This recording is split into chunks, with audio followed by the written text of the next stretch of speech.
Donc on est parti, implémentation du tri par insertion.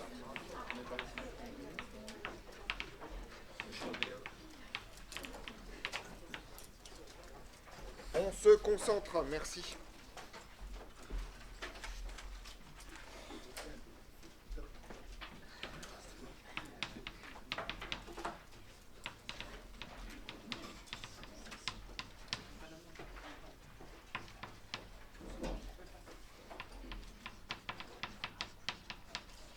Donc on avait vu que le tri par insertion est un tri en place, il a le bon goût d'être inline. Alors je ne vais pas faire la version qui encaisse le caractère inline de la chose, d'accord? On va supposer que la liste est de taille constante. Sinon, il faut remplacer une boucle for par une boucle while et comparer avec la taille de la liste en permanence. Donc je vous rappelle la chose suivante, vous scannez tous les éléments de la liste en partant du début et vous permutez à chaque fois avec le précédent tant que en fait vous le faites descendre tant que le précédent est strictement plus grand. D'accord? Donc vous allez avoir une double indiciation comme ça, là pour faire descendre, pour faire monter. Donc on est parti, je vais regarder mes notes comme ça, j'irai un peu plus vite. Voilà, c'est celui-là. Donc, premier compteur, on part, on va donc scanner tous les éléments de la liste 40 in range len de L. On peut commencer à 1, c'est pas du tout obligatoire, vu que fondamentalement, le premier sert à rien, puisqu'il n'a pas d'élément précédent. Donc je vais directement faire ça. Je vais faire de 1 jusqu'à len de L. D'accord ? Et en fait, le problème, c'est que comme vous devez descendre votre élément au fur et à mesure, vous avez I qui vous dit la position de départ, mais vous devez ensuite suivre l'élément au fur et à mesure de sa descente en particulier. Si par exemple vous regardez l'élément numéro 4 et que vous le permutez, il va donc être à la position numéro 3. Et si vous le repermutez, il va être à la position numéro 2. Donc il vous faut un deuxième indice pour suivre ça, parce qu'en fait vous allez avoir un grand curseur qui monte pour vous donner la position de départ, ensuite un espèce de curseur qui redescend pour ramener l'élément à la bonne position. Donc ça c'est pas extrêmement compliqué. L'idée est la chose suivante. Donc je vais le faire de façon assez verbeuse. L'élément que vous regardez, il est à L de I, ça c'est le nombre que vous êtes en train de regarder dans votre liste. Et votre point de départ, c'est la position I. Et ensuite, cet élément E, en tout cas celui qui a la position I, vous allez le descendre au fur et à mesure. Donc en fait, il est à la position. Donc on va regarder ça. Donc on a un while qui se passe là, puisque c'est un tant que, d'accord? Vous avez deux conditions. La première, c'est tant que L de J est strictement plus petit que L de J-1. D'accord? Donc vous devez comparer votre élément à celui d'avant. S'il est plus petit, vous allez le permuter. Alors ne recopiez pas ça tout de suite parce qu'il y a un problème si vous faites ça. Tout simplement parce que, là c'était juste la permutation, vous constatez que J-1 doit forcément rester positif ou nul. D'accord? Et donc en gros, alors ça dépend, mais si vous voulez éviter les problèmes, alors sous Python ça sera... C'est pas grave dans quel ordre vous le mettez, parce qu'au pire, il y aura un moins à là, mais le n va être appliqué derrière. Dans d'autres langages, ça peut faire gueuler, donc théoriquement, vous devez vérifier avant que tant que j est supérieur ou égal à 1, autrement dit, tant que j-1 est positif ou nul, auquel cas vous restez bien dans la liste, et que L de j, est strictement plus petit que L de j-1, d'accord? Et bien en fait, ce que vous allez faire, c'est que vous allez permuter les éléments j et les éléments j-1. En Python, on a une nomenclature super pour faire ça, qui est tout simplement que L de j, L de j-1 est égal à L de j-1, L de j. Donc là, en fait, vous allez permuter les choses.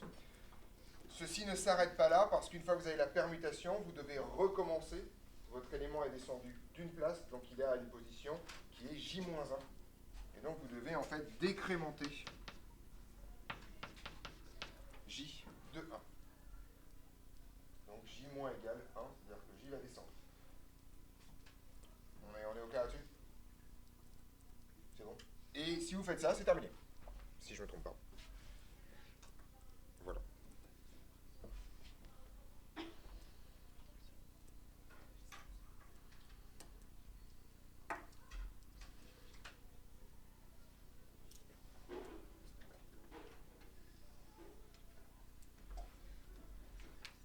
Pourquoi j'ai fait ça? Non, ah oui, d'accord. La version la version dans le poly, merci. La version dans le poly est pas tout à fait la même. Vous pouvez regarder, c'est un peu différent. La version dans le poly, ce qu'on fait, c'est qu'on va faire une permutation. On, on garde la valeur de l'élément E, on remonte tous les éléments jusqu'à ce que ça marche bien et on insère E à l'arrivée. D'accord, ce qui revient littéralement au même, on a toujours cette mécanique-là. On est d'accord? Est-ce que vous voulez qu'on le fasse tourner sur une des étapes pour voir comment ça fonctionne correctement? Histoire de vous rafraîchir un peu la mémoire. Donc, pour l'instant, je fais ça. Bon, je vais couper là. Alors, je vous rappelle que la base du tri, si vous voulez comprendre comment ça marche, un truc qui est hyper important dans tous les tris, c'est de comprendre quelle est la partie de la liste qui est triée, quelle est la partie de la liste qui n'est pas triée au milieu de l'algo. Donc, dans le tri à bulles, par exemple, on avait fait le tri à bulles, enfin, on l'a vu en TD, mais on ne l'a pas fait en cours. Voilà. Donc, par exemple, dans le tri à bulles ou dans le tri naïf, le tri naïf, on l'avait fait avec le minimum ou avec le maximum? Avec le min, d'accord, avec le min. Donc, dans le tri naïf, c'était le début de la liste qui était trié à un moment donné ou à un autre. Dans le tri à bulles, par contre, c'est le haut de la liste qui est trié à un moment donné ou à un autre. Ici, en fait, dans le tri par insertion, c'est le bas de la liste qui est trié et le haut qui n'est pas encore trié. Donc, ce qu'on va supposer, c'est qu'on a un bas de liste qui est trié. Donc, en gros, ici, on va dire que ça, c'est déjà fait. C'est juste pour que vous compreniez comment ça marche. D'accord? Et que, par exemple, on a un élément 7 ici qui n'est pas encore trié. On est d'accord? Donc déjà fait, donc là vous êtes à l'étape où vous êtes ici. Donc ici, i égale combien? Attention, il y a un piège. 4, effectivement. D'accord? Dans le tri par insertion, vous vous en foutez de ce qu'il y a derrière. Ça, c'est sa propriété inline. D'accord? Donc au départ, i est égal à 4. On est clair là-dessus? Vous allez donc faire la chose suivante. On rentre dans l'algorithme ici. Alors, petite remarque, dans cette version de l'algorithme, cette ligne ne sert à rien. Pour le coup. Vous pouvez la virer. Je sers à rien. C'est pas là. Ben, on l'utilise pas. Voilà. Donc, en gros, vous êtes ici à i égale 7, donc vous êtes dans le cœur là. Vous implémentez i égale 4, pardon. Vous implémentez j à 4. D'accord? Notez pas, regardez comment ça marche. C'est ça qui est important. D'accord? Donc, au départ, vous implémentez j égale 4, puisque initialement, j est égal à i. Ensuite, vous regardez, est-ce que j est supérieur ou égal à 1? Oui, puisqu'il vaut 4, d'accord? Et est-ce que L de j, c'est-à-dire L de 4, est plus petit que L de 3? Oui, c'est le cas, ça veut dire en fait que 7 est mal trié. Ce que vous faites donc, c'est que vous permutez le 12 et le 7, d'accord? C'est ce qu'on a écrit ici. Donc en gros, votre liste est modifiée en place pour tomber sur un 7 ici et un 12 ici. Et vous descendez j de 1. Donc j vaut 3. Vous remontez, d'accord? Est-ce que j est plus grand et supérieur ou égal à 1? Oui. Je vous rappelle que si j vaut... si ça c'est plus vrai, ça signifie que j vaut 0 et donc que vous avez descendu votre truc tout en bas, ça veut dire que c'était le minimum de la liste, enfin en tout cas le plus petit que vous avez croisé, ça s'arrête là. Donc j est plus grand que 1. Est-ce que L de 3 donc, est strictement plus grand que L de 2? Autrement dit, est-ce qu'il est plus grand que son précédent? Oui, c'est encore le cas. Donc, on rentre dans la boucle while. Vous savez qu'il n'y a pas de if ici, on rentre directement dans la boucle while. On permute. On met le 7 ici, le 8 là. Et on descend j de 1. Donc là, ici, j égale 2. Et il pointe ici. Vous voyez que j, en fait, sert à suivre la descente de votre élément tranquillement. Ici, est-ce que j est plus grand que 1? Oui. Est-ce que L de 2 est strictement plus petit que L de 1? Non, effectivement, parce que 7 est plus grand que 5. On ne rentre plus dans la boucle, c'est terminé. On sort de l'algo. Autrement dit, et là vous voyez que vous avez gratté en fait un rang de tri. Au départ, c'était tout cela qui était trié, les 4 premiers éléments. Maintenant, c'est les 5 premiers éléments. Vous allez faire ça jusqu'à ce que vous atteigniez le dernier élément que vous allez descendre sur votre truc. On est d'accord? Si vous voulez faire des preuves là-dessus, là c'est chiant, il y a un while, donc il y a une preuve de finitude à faire. C'est quoi le variant de boucle ici, très rapidement? Ouais, effectivement. C'est J, effectivement. Vous voyez que si vous, à n'importe quelle étape, si vous ne sortez jamais, vous faites pareil, un truc pas absurde, vous supposez que ça, ce while s'exécute de façon éternelle. D'accord? J décroît de 1 à chaque fois, et J est forcément plus petit que 1, vous allez donc trouver une suite strictement décroissante à valeur dans N qui est minorée, ça marche pas, on va terminer, voilà. Donc, le Warren book c'est bien J. Vous n'avez pas besoin de faire de preuve de finitude pour la boucle forte, puisque c'est une boucle forte, pas de problème là-dessus. La preuve de correction est un peu plus compliquée, c'est pas simple avec cette version-là. Mais l'idée, c'est l'invariance, si ça vous intéresse. Je crois que dans le poly, j'ai mis toutes les démonstrations. L'invariant book, c'est qu'à la fin de l'étape I, en partant de 1, les I premiers éléments de la liste sont triés. Voilà, c'est ça l'idée. Puis après, bon, faites ça par récurrence, tranquillement mais sûrement. Voilà. On est clair là-dessus? Bien. Voilà le deuxième, c'est ça? C'est le deuxième de notre liste. C'est le troisième déjà? On a fait quoi? Le tri naïf? Non, je crois qu'on en a fait que deux. Oui, voilà. Donc là, c'est un grand 3, c'est ça? Voilà. Enfin, on passe à un grand 4, ça va. On est parti, grand 4.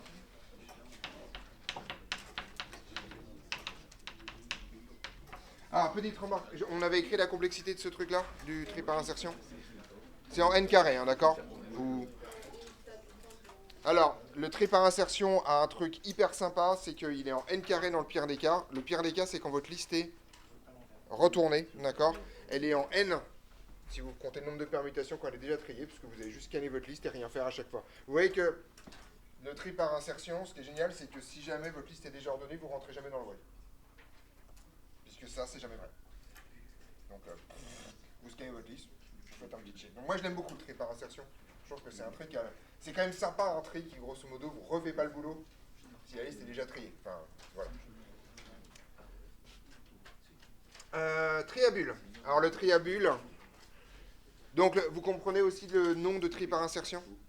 Là, on l'a fait par permutation, mais sinon, vous pouvez faire tout simplement comme dans une bibliothèque. Schlac, vous décalez tout, et vous mettez l'élément au bon endroit. C'est pour ça que ça s'appelle tri par insertion. Le tri à bulles, il est plus poétique comme nom. C'est grosso modo, c'est que vous allez draguer littéralement votre liste, et vous allez faire monter les trucs au fur et à mesure, d'accord? Un peu comme une bulle qui va... Alors, c'est une espèce de bulle qui va scanner toute la liste, et qui, à chaque fois, va choper le maximum pour l'emmener tout en haut. D'accord? Donc elle amène le maximum jusqu'à ce qu'elle en tombe sur un nouveau. Puis ploup. D'accord? Donc il faut imaginer qu'à chaque fois vous avez une bulle qui part du bas de la liste et qui va choper le maximum courant pour l'amener tout en haut. Donc ça ressemble beaucoup au tri naïf, sauf que vous ne scannez pas toute la liste pour trouver le maximum d'abord. Vous le prenez au fur et à mesure et vous l'adaptez au fur et à mesure. On va voir comment ça marche. Donc tri à bulle. Donc on est parti. Donc le principe de ce tri,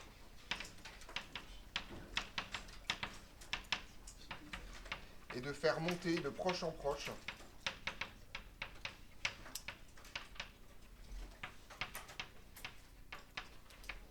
le maximum à la fin de la liste.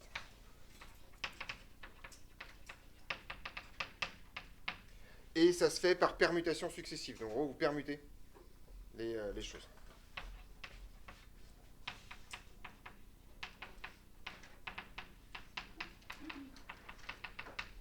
Par permutation successive.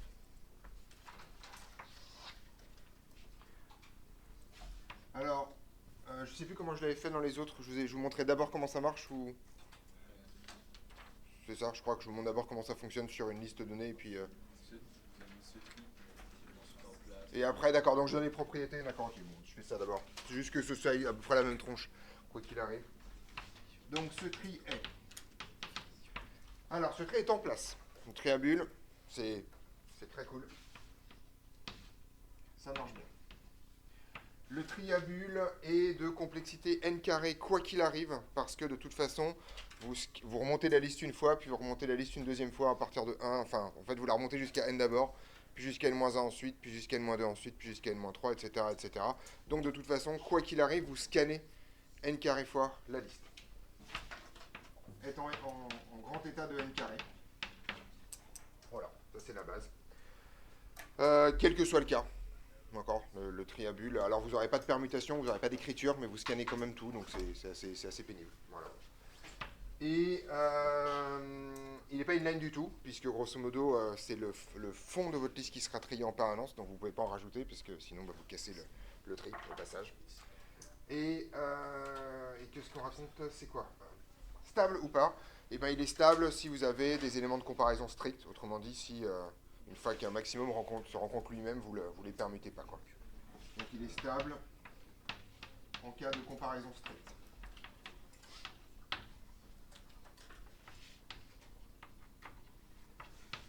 Sinon, il est antistable. Donc on retrouve la logique.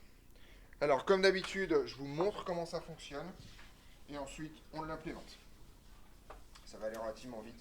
Alors, assez curieusement, c'est un des trucs que vous aimez le mieux, d'une part, parce qu'il a un nom poétique, je pense. D'une part, parce qu'il est plutôt simple à comprendre dans la façon dont on le fait. C'est, voilà. Encore une fois, celui que vous faites le plus souvent, si vous avez des trucs pré-triés, c'est le tri par insertion. Je parle en dehors d'une machine. Alors, l'idée est la chose suivante. Voilà, je prends une liste. 5, 2, 7, 1, 2, 3. Il faut une stabilité.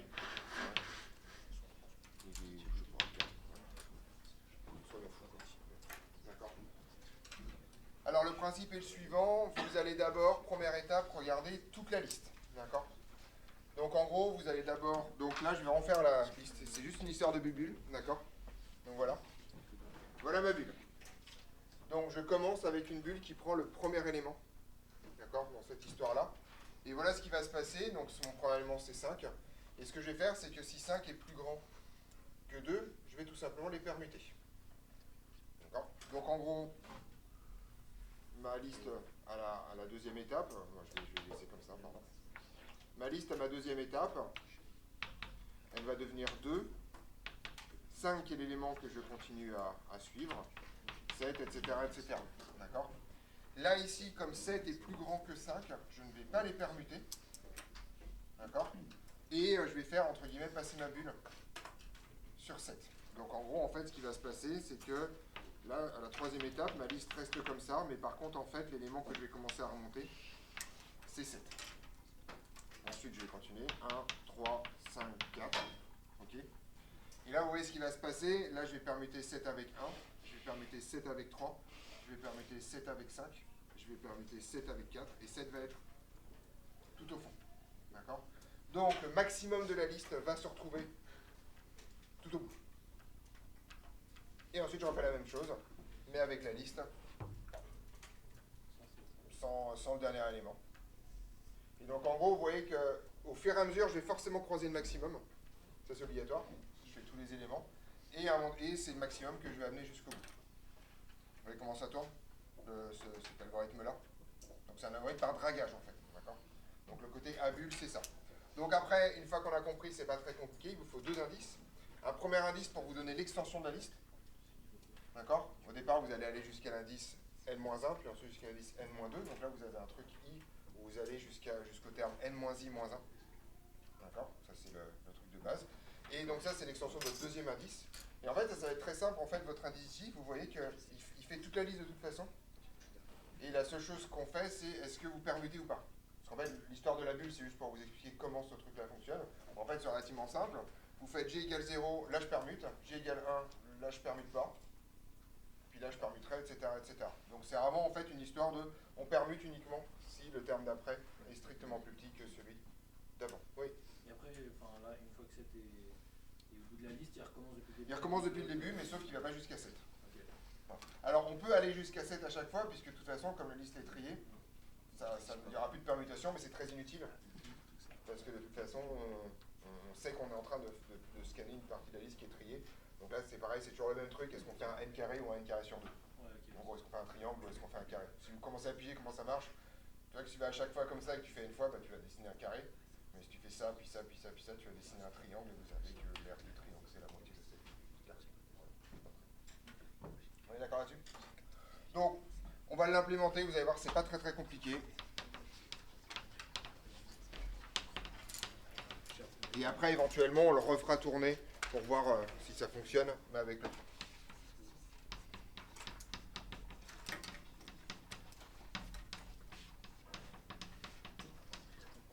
Comme c'est une procédure, ça retourne quoi ?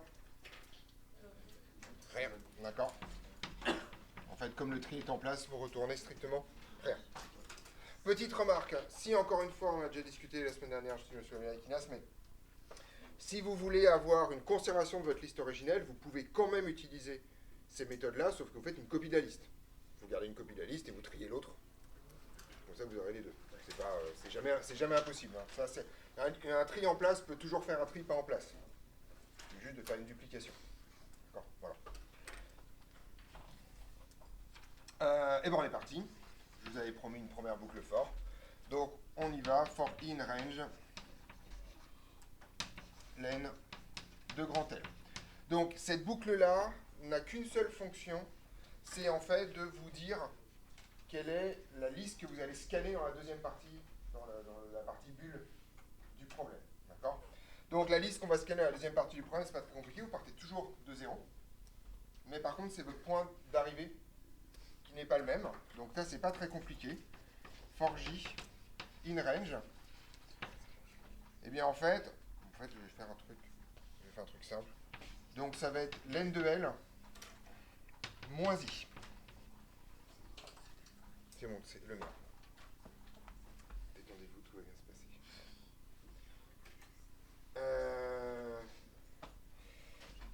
Donc l'idée est la chose suivante. Vous voyez que là j'ai un len de L moins i, ce qui veut dire que quand i vaut 0, je vais aller jusqu'au bout de la liste. Quand i vaudra 1, je vais aller à la liste un peu avant, etc., etc. Alors, je regarde quand même parce que je suis sûr que je vais avoir un problème. Voilà, c'était sûr. Comme en plus, alors petite remarque, une fois que votre élément a atteint le bout, vous n'avez pas besoin de faire grand-chose et donc vous faites une permutation en comparant un élément et son suivant. Comme j'ai l'intention d'utiliser un j plus 1 à cause de ça, je rajoute un décalage supplémentaire.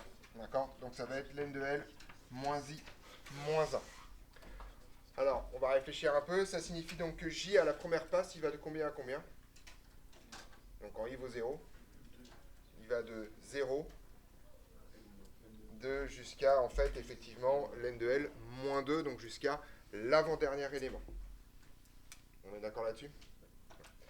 Alors, petite remarque, vous avez toujours ce genre de décalage de 1 quand vous avez des permutations. Parce que forcément, le nombre de permutations que vous avez à faire, c'est toujours un élément de moins que la liste complète. Ça, c'est un réflexe à prendre dans cette histoire-là. Encore une fois, les méthodes de tri sont des excellentes révisions de toutes ces histoires de boucles for, de champs, etc., etc.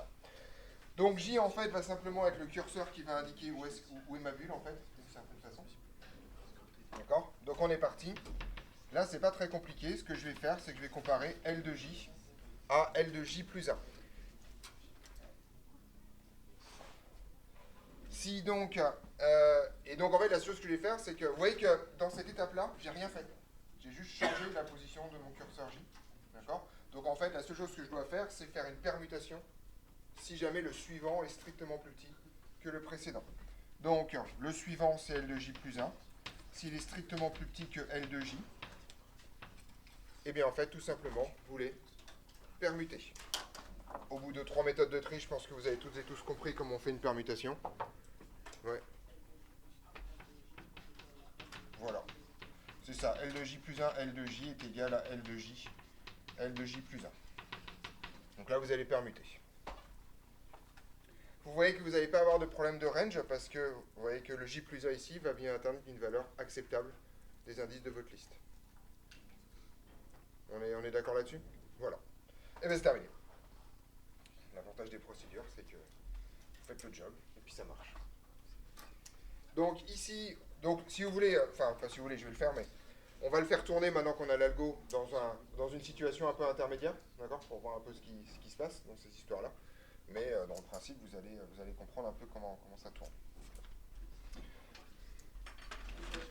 On est d'accord ? C'est pas mortel. Oui.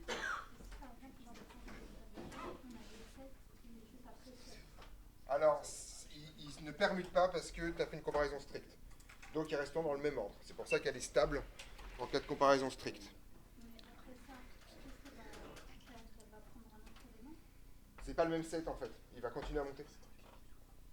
En gros, il va passer au set d'après, il n'a rien fait. Il va repasser après, il va vérifier que c'est plus grand ou plus petit. Et c'est le set d'après qui va... Là, c'est ce qui se passe avec le 5 par exemple. Là, il va faire monter le 5. Imagine, bon, ok, on va le faire maintenant. Imagine qu'il y a un set là. Il va arriver là, il va rien faire. Il va passer là. Et il va inverser ce set là et le 3. Donc c'est le 7 jaune qui va monter en premier. Deuxième passe, il va monter le 7 blanc jusqu'au bout. D'accord? Voilà, c'est comme ça que ça marche. Vous voulez qu'on le fasse tourner avec Python en dessous? Comme ça vous voyez comment ça marche? Ça on fait les deux. Alors, ce qu'il faut comprendre pour faire tourner cet algo, surtout pour se placer au milieu de l'algorithme, c'est qu'est-ce qui est trié à un moment donné en plein milieu de l'algorithme. Ici, en fait, ce qui va être trié, c'est le haut de la liste. Vous emmenez d'abord le maximum à la dernière position, puis le deuxième maximum à l'avant-dernière position, etc., etc. Donc, au milieu de votre algorithme, vous allez vous retrouver avec un truc comme ça. Par exemple, je sais pas moi, 5, 7, 8, d'accord? Donc là, cette zone-là, elle est triée. Et par contre, avant, vous pouvez avoir des choses très bizarres, genre 7, 6, 9, 4. Voilà, je vais pas en faire plein, juste faire ça.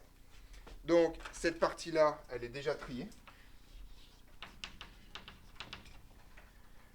A priori, si elle est triée par forcing d'une certaine façon, ça signifie donc que vous avez fait 3 étapes. Autrement dit, vous avez déjà éclusé i égale 0, i égale 1 et i égale 2. Donc à ce stade-là, vous êtes à i égale combien? Puisque vous avez déjà fait i égale 0, i égale 2. Vous êtes à i égale 3. Je t'écoute. Oui, pardon, je dis n'importe quoi. Oui, pardon, il n'y a plus de 9. Oui, effectivement. Et le 6, oui, je dis n'importe quoi, voilà. Non, je voulais... Ouais. Pardon. Oui, non, t'as entièrement raison. Pardon. Voilà. Donc, non seulement la liste est triée ici, mais en plus, tous les éléments qui sont en dessous, c'est l'invariant book, d'ailleurs, c'est l'invariant book. C'est qu'en fait, vous vous souvenez, si vous avez peut-être fait cette preuve, à la fin de l'étape I, cet élément-là majore tous les éléments qui sont avant. D'accord? Et ensuite, vous réutilisez ça par récurrence, vous montrez donc que la liste est triée, parce que si lui majore tout le monde, c'est-à-dire que c'est le maximum, si lui majore tout le monde, c'est-à-dire que c'est le deuxième maximum, etc., etc. Donc elle est forcément triée à l'arrivée. Donc on y va. C'est pas possible. Excusez-moi, je regarde quand même, parce que il y a quand même beaucoup d'insistance dans cette histoire. Non, c'est bon, on s'en fout. Ce n'est pas grave. Tout va bien se passer. Non, mais pour vous raconter ma vie, j'ai un interphone qui arrive directement sur mon téléphone portable. Donc c'est ultra chiant. Parce que je ne sais pas si c'est juste quelqu'un qui s'excite à ma porte, ou si c'est juste quelqu'un qui est en train de me dire que ma fille est décédée, quoi. Voilà. C'est un peu pénible, quand même, d'accord? Une petite balance, voilà. Donc quand il y a beaucoup d'insistance comme ça, je vérifie quand même, voilà. C'est juste fin de la parenthèse. Donc là, c'est juste quelqu'un qui s'excite sur ma porte. Voilà, c'est pas très bien. Voilà. Fin de la parenthèse. Donc, vraiment, ce que je fais là, c'est un truc dont vous devez prendre l'habitude, c'est quand vous avez un script Python. Donc ça vous arrive extrêmement régulièrement dans les sujets de concours, on vous donne un script Python et vous ne comprenez pas comment ça marche. Ça arrive hyper couramment, il y a plein de fois, vous ne pigez pas, quoi, d'accord? Il y a des boucles fortes partout, des indices dans tous les sens. Donc, vous prenez un objet, pas trop grand, d'accord? Et vous essayez de voir comment le truc tourne. Au fur et à mesure, c'est un conseil que je vous donne, y compris sur des suites, des séries, des fonctions. Vous regardez les premiers termes. C'est pas mal en général pour un peu sentir comment ça se passe. D'accord? Donc ici on est parti. Je suis à l'étape i égale 3, si j'ai bien compris ce que j'ai fait. D'accord? Puisque les 3 derniers éléments de ma liste sont déjà triés. Et major manifestement tout le reste. Donc ensuite, première valeur de j. 0, hein, vous partez à chaque fois de ça. Donc petite remarque, j va varier entre quoi et quoi ici? Enfin, j va varier entre 0 et len de L moins I moins 1. Donc I vaut 3, I moins 1, enfin I plus 1 plus exactement, vaut 4. D'accord? Donc en gros, ça c'est combien? 6. Ça va jusqu'à 2. D'accord? On est d'accord que J va de 0 jusqu'à 2? Ok. Bon, on est parti. On va scanner. Quand J vaut 0, d'accord? On fait le if. Est-ce que L de J plus 1, donc L de 1, est strictement plus petit que L de J? Bah, si. Oui. D'accord? Ce if-là est donc vérifié. D'accord? Pour J égale 0. Donc vous permutez. J passe à 1, c'est une boucle for, hein, là c'est complètement mécanique. Contrairement à tout à l'heure où on incrémentait, enfin on décrémentait J sous condition, ici J de toute façon ne fait que avancer. J va passer à 1, d'accord? Est-ce que ici, L de J plus 1, donc ici L de 2, est strictement plus petit que L de 1? Oui aussi, d'accord? C'est bon. Donc on va permuter. Ok. Et j'ai un problème parce que pourquoi J va là? Ça devrait s'arrêter, mais pourquoi il continue à comparer comme un débile? Je sais pas, il y a le 3 en fait. Si, attendez, qu'est-ce que j'ai fait? 6 moins J 4. 0 A. Non, mais c'est juste qu'on est con en fait. C'est juste qu'on fait. Je me suis fait avoir moi-même. Ok, on la refait. 6 moins 4.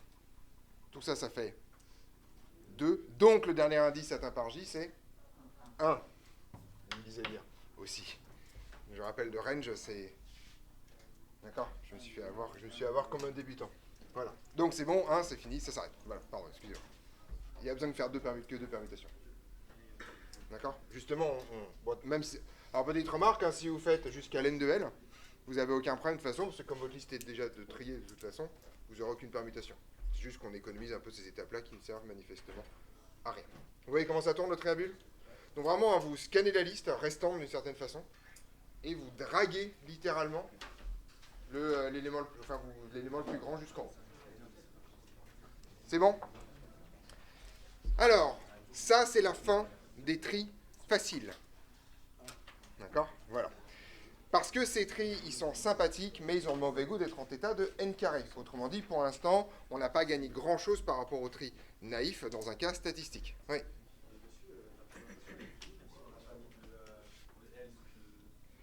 Sinon, ne fais rien. Sinon, ne fais rien, tu verras. On est d'accord qu'on fait, hein? C'est fini. Oui.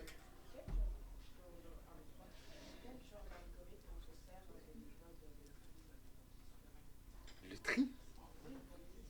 Tout le temps. Juste tout le temps. Le tri, c'est la vie, quoi. Le tri, c'est la vie. Non, trier, c'est hyper important, en fait. Enfin, vous verrez qu'il y a un annuaire, il faut le trier. Vous faire trier, c'est extrêmement important. Un truc très con. Encore une fois, c'est toujours la même chose. Si dans n'importe quelle implémentation de données où tu veux rechercher quelque chose, où tu sais que tu vas avoir à rechercher quelque chose plein de fois, il faut trier. Alors, quand je te dis que c'est la vie, je vais être très clair. Tu prends n'importe quel site web, n'importe lequel. Tu vas te connecter au site web en mettant ton login et ton mot de passe, d'accord? Le site web va aller chercher ton login et va vérifier que ton mot de passe correspond. C'est comme ça que ça marche, toujours, sans problème. Le codage du mot de passe, c'est pas le détail, mais grosso modo, c'est comme ça que ça marche. Un site web va passer sa vie, ne serait-ce que pour ça, à rechercher les logins. Donc, quand tu vas implémenter ça, derrière, en fait, ta base de données va être faite de telle sorte que, en fait, tu as une conversion des logins en quelque chose qui va faire que ça va être une liste triée. Et tu vas la chercher par dichotomie après. Donc, en gros, tu vas d'abord faire le tri en inline, en tri par insertion. Et ensuite, le truc, c'est qu'au lieu d'avoir une recherche en n, tu auras une recherche en log de n. Tu vas avoir un gain considérable. Vous ne vous rendez pas compte. Là, on parle juste du login. On parle même pas, je suis sur Amazon et je recherche des produits ou des choses comme ça. Là, on parle du login. Je ne sais pas si vous imaginez ce que ça peut être la gestion du login sur un site comme Reddit, par exemple. Ou même sur n'importe quel réseau social. Sur Instagram, par exemple. Vous imaginez le nombre d'utilisateurs qu'il y a sur Instagram? Si le truc devait faire une recherche en N à chaque log, c'est un cauchemar, quoi. C'est un cauchemar. Vous ne pourriez jamais vous loguer. Donc les méthodes de tri, ça sert tout le temps. Dès que tu fais une recherche quelque part, c'est-à-dire littéralement partout sur Internet, mais partout, tout le temps, tu passes ta vie à faire des recherches dans les databases. Donc les algorithmes, c'est tout le temps. Avoir des données triées quelque part, en particulier par un tri par insertion, c'est très très bon. Il y a plein de cas en fait. Enfin, c'est vraiment extrêmement fort dans cette histoire. Donc non, ça, le tri, c'est obligatoire, vraiment quoi. Là, on est content, c'est quand on tombe sur une liste déjà triée, toute faite, ça c'est cool, mais bon, ça c'est plus rare. Alors, je commence par lequel? Je vais faire dans l'ordre du poli. Petit 5, grand 5, c'est ça? Grand 5.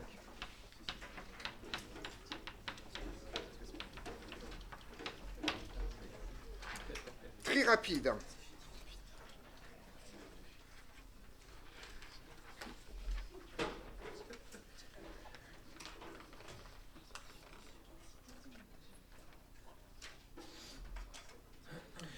Alors, je le regarde un peu parce que c'est un tri pas simple, donc si je veux que pas passer du temps, je révise un peu. C'est juste si je veux pas passer du temps à vous l'expliquer, il faut que je révise un tout petit peu. Bien. Alors, le tri rapide. Alors déjà, on va faire un peu le détail. Je vais vous le décrire un tout petit peu après. Donc le tri rapide, c'est le tri le plus utilisé. Il est rapide. C'est très bizarre comme tri parce que c'est un tri qui est en théorie, dans le pire des cas, est en n carré. Donc il n'est pas plus rapide que les copains. Mais il est statistiquement en n log de n. C'est-à-dire qu'en gros, si vous avez une liste qui est aléatoire, ça va donner n log de n. Petite remarque, il est en n si la liste est déjà triée. En fait, il est extrêmement efficace pour les listes quasi triées, ce qui a le bon goût de le rapprocher du tri par insertion. D'accord? Donc je vais vous mettre les propriétés d'abord et je vous explique comment ça fonctionne après. Donc ce tri est en place, en θ de n carré dans le pire des cas,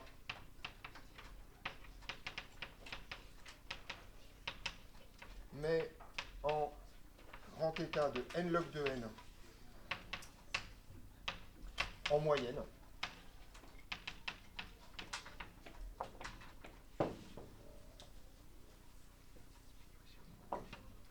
Alors, il est moins efficace que le tri par insertion sur les listes déjà triées, mais il ne fait pas grand-chose. Et en tout cas, il va très vite vers des listes quasi triées. Ouais.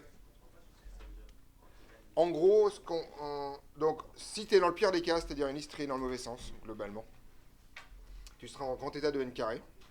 Mais en général, une liste En gros, dans une liste, si tu la prends complètement aléatoirement, il y a déjà des éléments qui sont plutôt bien placés et des éléments qui sont plutôt mal placés. Grosso modo, si tu as la moitié des éléments qui sont plutôt bien placés et la moitié des éléments qui sont plutôt mal placés, ce sera en grand état de n log de n. C'est ça que ça veut dire, en gros. Donc c'est une des raisons pour lesquelles il est tout le temps utilisé, parce qu'effectivement, il marche plutôt bien. En fait, c'est le seul tri qui est en état de n log de n pour l'instant, d'accord, statistiquement, de ceux qu'on a vus. Et le tri par insertion, il est en n carré sur 2, statistiquement. Et grosso modo, il a le gros avantage d'être en place. D'accord. Pardon, j'ai déjà écrit, excusez-moi. Alors, le problème, c'est qu'il est non stable. Il n'est pas antistable, il est non stable. Juste, vous n'avez aucune idée de ce qui va se passer à l'arrivée. C'est un des gros problèmes du très rapide. D'accord. Et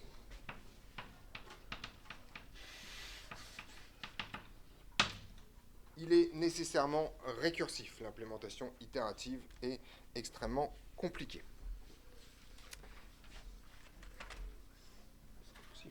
Qu'est-ce qu'il y a, les gens, quoi. Bien. Alors, je vous montre comment ça marche. Parce que pour le coup, c'est vraiment un tri pas simple. On l'implémentera probablement jeudi. Comme ça, je vais vous montrer comment ça fonctionne. Donc, je prends une liste. Je sais pas, 5, 3, 1, 7, 4. Enfin, une liste assez grande pour le coup. 2, 8, 4, je sais pas. Voilà.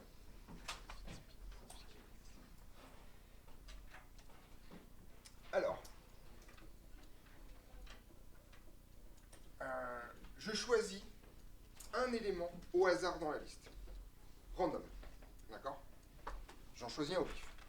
Okay. Par exemple, au hasard, celui-là.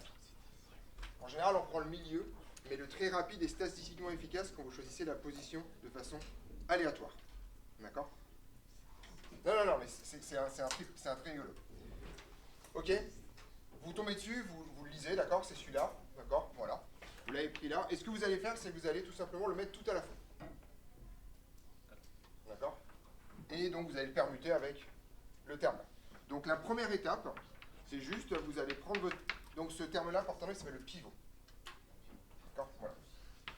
Donc, et donc, vous allez vous retrouver avec une liste 4, 4, 2, 8. Et vous avez votre pivot ici, 7. D'accord? Voilà. Ensuite, vous allez scanner toute votre liste sauf le dernier élément. D'accord? Voilà.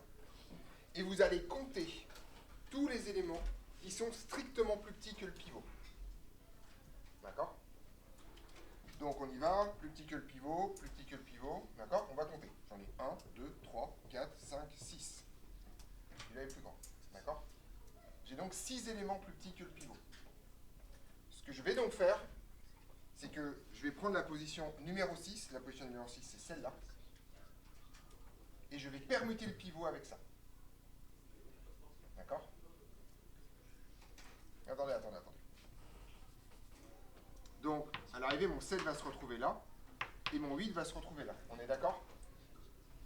Et là, regardez un truc hallucinant. Qu'est-ce qu'on peut dire de tous les éléments qui sont avant le pivot? Et que tous les éléments qui sont après le pivot, donc le pivot, il est bien placé. C'est-à-dire qu'une fois que votre liste sera triée à la fin, 7 là, il est déjà à la bonne place. Qu'est-ce qu'il vous reste à faire? À trier ça et à trier ça.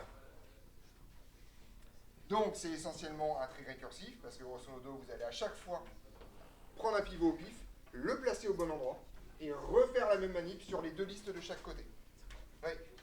Mais il est possible qu'il reprenne plusieurs fois le même élément? Non, parce qu'après tu t'intéresses à cette liste-là et à cette liste-là, Ah non. de chaque côté. Ensuite, on va si vous voulez, on refait l'étape d'op. Attendez, voilà. Bon, allez d'abord. Ah mais j'ai eu de la chance, c'est juste que celle-là, ça va être facile à trier. Bah, on aurait deux listes à trier, mais qui seront pas de taille 1. C'est pas très grave. Non mais, ça, on va le faire jusqu'au bout, si vous voulez. D'accord? Oui. Comment, par exemple, on aurait choisi 4. Oui, ok. Non, mais on aurait. Ok. Je la refais. Je la refais avec. Je la refais, mais on choisit 4. D'accord? Voilà. C'est random, donc on peut choisir n'importe lequel. D'accord? Première étape, je prends le 4, je le colle à la fin. D'accord? Bon, là, ça change strictement rien parce que c'est la même valeur. Mais bon, c'est pas très grave. Vous voyez que la stabilité, par contre, ça va dézinguer. Là, c'est terminé. Donc ici, j'ai mon 4 blanc qui est là et mon 4 orange qui est au fond. D'accord? Mon pivot vaut 4. Je compte les éléments dans toute la liste restante qui sont plus petits que 4. Strictement. Ouais. Strictement. Mais en fait, on pourrait même faire pas strictement, c'est pas très très grave. Là, c'est juste un choix en fait. C'est qu'est-ce que tu avais le plus grand, qu'est-ce que tu avais le plus petit. Donc j'ai 1, 2, 3. On est d'accord? J'ai 3 éléments strictement plus petits que 4 dans ma liste. On est au clair là-dessus? Donc je le place à la position 4. 0, 1, 2, 3, 0, 1, 2, 3, 4. D'accord, bon là j'ai pas de chance. Celui-là était bien placé. D'accord? Alors, ça arrive très très souvent. Vous allez voir après pourquoi. Ok. Ce que je vais faire, c'est que je vais juste vous montrer comment ça marche après. Mon 4 ici, il est bien placé. D'accord? Donc ensuite, maintenant, je vais le faire en récursif. Je vais faire la même chose pour cette sous-liste-là. Et je vais faire la même chose pour cette sous-liste-là. On est d'accord? Je prends... Oui. T'as le son qui vient? Il n'est pas bougé.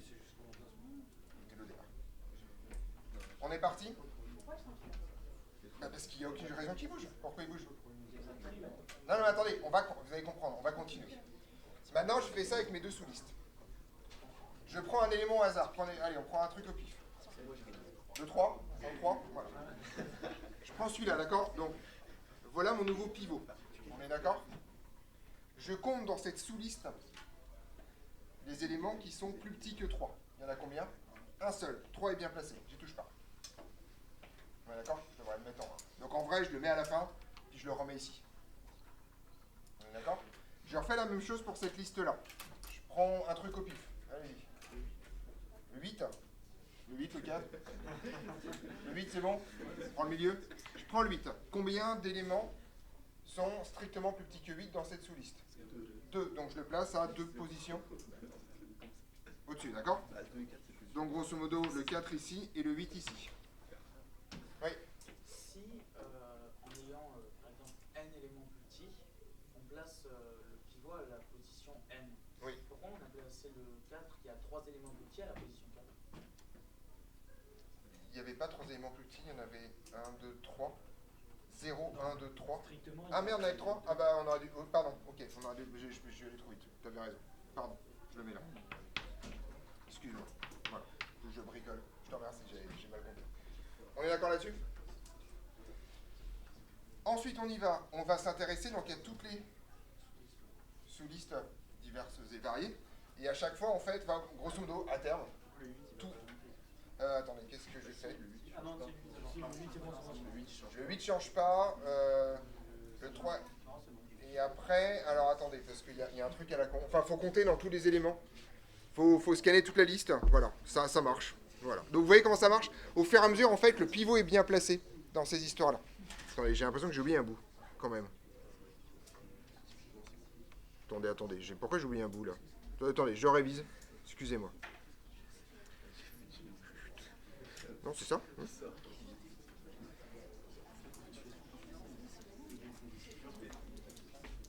Sauf que...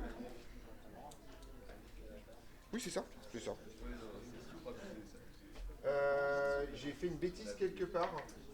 Parce que, ah oui, mais forcément, parce que comme... Oui, bah c'est normal que ça... Non, oui, ok. À cause de la modification de Logan, forcément, mon 1, il est... Non, mais c'est pas de faute, c'est ma connerie au départ. Je remercie Logan de m'avoir indiqué le fait qu'il y avait un problème, mais comme il y a un problème, j'ai pas regardé la bonne sous-liste. Donc forcément, le 1 est pas bien placé. C'est pour ça que j'ai un bug, parce que... Ouais, ça... Parce qu'il devrait être en dessous, en fait. Il n'est pas... Bon, ok, on refait. Ok, je la refais depuis le début, voilà. Je la refais depuis le début pour vous convaincre que ça marche, voilà. L'idée, c'est qu'à chaque fois, le pivot doit être bien placé